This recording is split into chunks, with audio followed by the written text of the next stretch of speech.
This is really a seat of power. This is where the lobby offices of some of the most polluting companies are.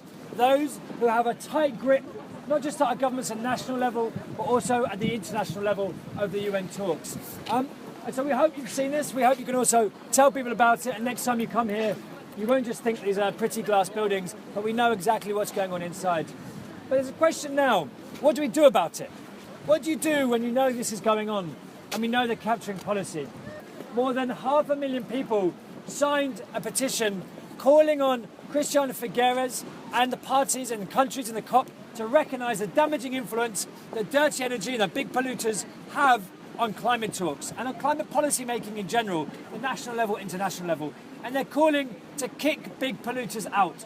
And so it might sound a bit, I don't know, it's quite a radical statement, just kick them out.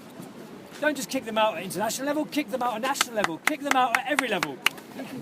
But the precedent of this is not the first time it's happened. In fact, the World Health Organization, when trying to regulate tobacco, could not because of the influence of the tobacco industry. So it ended up doing something similar after a huge civil society movement in collaboration with many African countries, and they put something in there in this tobacco treaty called Article 5.3, which in effect recognises that the interests of the tobacco industry are diametrically opposed to those of public health.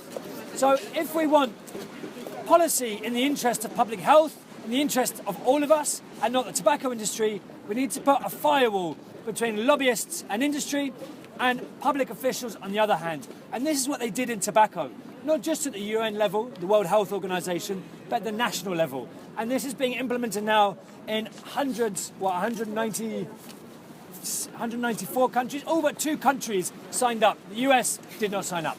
But it means every country that does this has to put in legislation protecting public policy making from the influence of industry.